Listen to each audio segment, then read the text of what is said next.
First off, I want to give a special shout out to everybody that's choosing to watch this video because it is here. The MPC XL is real. My first impressions of this unit is humongous in comparison to all the MPCs. As a matter of fact, it's about the same size as my Tascam Model 24 that I use right beside it. Another thing, first impressions when I pulled it out the box, I thought this looked a whole lot better than what it was on some of the stock photos, because some of the stock photos make this thing look kind of weird. I ain't gonna even hold you. Weird is a word, then I'm just gonna tell you that maybe it might be ugly, but I think it's also probably one of the most impressive layouts for an MPC I've ever seen. And I don't wanna get too much into the ergonomics because some people might like the fact that the Q-links were over here, but I definitely like the fact that they made them across or horizontal. When we look at the back of the unit, it has everything that is aligned with the MPC X or the XSC, except now it has a Type-C port on the back. Now the front of the unit has changed a lot, bro.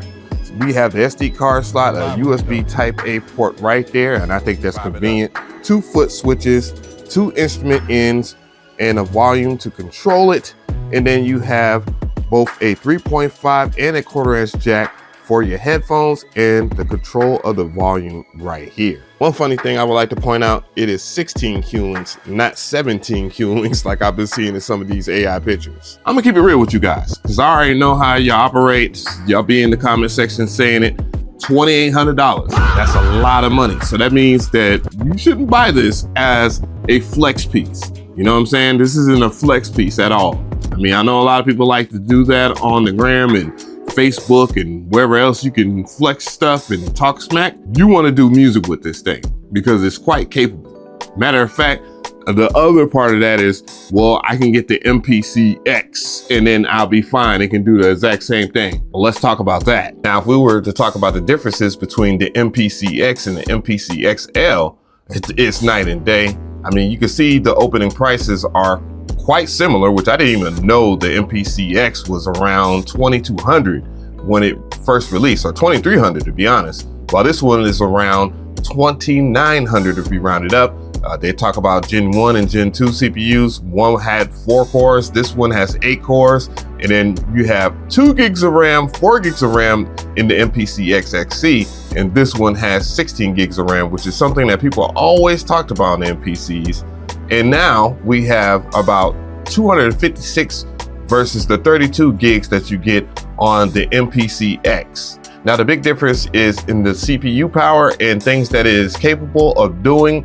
And as you can see, the MPC X is a whole bunch of no's while the MPC XL is a whole bunch of yes. So if that doesn't tickle your pickle, I don't know what will. Don't worry about that. Don't worry about that. I've already covered the Q-links, and these are 16 Q-links over here. So if you wanted to get a better look at things, I want to go ahead and give you this perspective so you can see how the Q-links look like from the side. The reason why I like this layout better because it reminds me more so of the Akai Force than anything, or just like most modern day groove boxes that have their Q-links or whatever your encoders line across and on top. Except one of the biggest things that I enjoy about this is that it has this information right here that is from all the other MPCs, of course. And when you look at it, it makes it easier for you to identify. Like you can see that this is the track level and it makes the workflow much tighter. I don't think it'll be much of a shock for me to tell everybody that these pads are the exact same pads from the MPC Live 3. It has the quadrant layout that we like so far, or at least I do. I can only speak for myself. I do like these quadrants because it makes performances much more entertaining, easier to manage, and gives us more opportunity for clip launching. You have this additional side which controls the menu, the main, and then you have your transport buttons over here. And one of the things that I enjoy about the MPC XL or any of the flagship MPCs is that you can go directly and just exit, move around without touching the screen.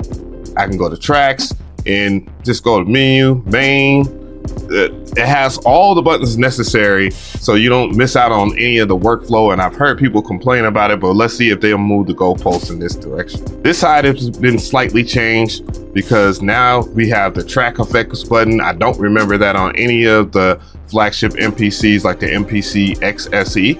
And so you can manage your effects using one button, and it just makes the workflow far different than the MPC Live 3 or any of the existing MPCs on the market. Now, the biggest change happens on this side as they added the touch strip. You have a sounds button, favorites, your pad banks over here. I need to go ahead and exit out here because what I did was I pressed on a pad and then I hit the chop button, and you can also convert with that button. They got a conversion button on this thing. You have a stems button on this thing. It is loaded out, and all these things makes it a whole lot easier for you to kind of navigate through any of the additional parts of the MPC that would be non-accessible on any of the older MPCs in the market. Yeah, but Mcree, how does this sound? How does it sound? Where's the sound? How's the converters? Oh my God. Hold on. All right, let's go. Here's the sound.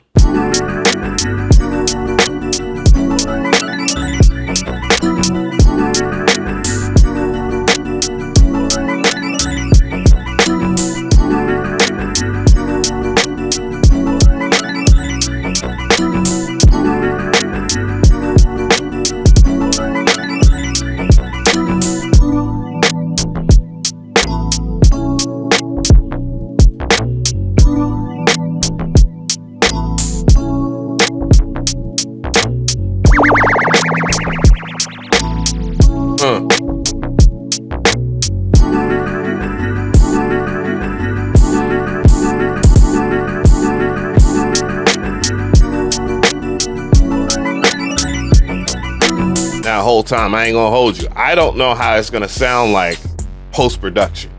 And I'm not doing any alterations or any of that stuff, but just hearing it out of my headphones right now, even though they're $700 headphones, I got them at Guitar Center.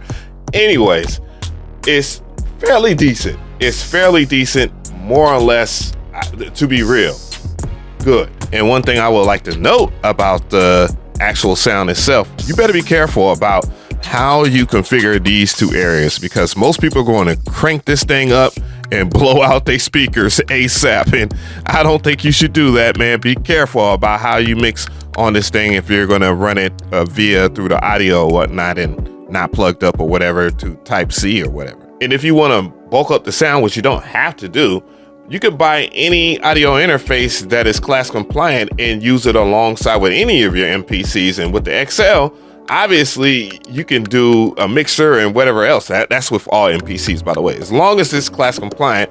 And I got the Yamaha joint, and I also have the Tascam Model 24. And when I tell you, when you get the multiple tracks, the multiple outs, like up to 24, bruh, it's nasty. And it does 32, by the way. It does 32. Is it worth the money? Well, that is a yes or no question depending on who it is. If you are on struggle bus and you are trying to save up to buy this and you know darn well you're not going to make any money off it, or maybe you're just a hobbyist that has expensive taste, well, it's a yes for the hobbyist, a no for someone that's striving or struggling, unless you're really trying to make your ends meet. You feel me? And I'm all for the risk takers, by the way. I'm not hating on you, but if you can't afford this, then don't get it. This is for people that actually have exquisite money to blow. And you know what I'm saying? They will be rewarded. They'll be rewarded heavily. And not only that, where people are going to stop at is the beat making, the production side of it, when you could do all your engineering stuff. Like, yes, you can hook up a mixer to it and then do your thing, but it already can record into it can do a whole bunch. At what the specs are now, it's hard to argue of what it can't do. Y'all asked for this.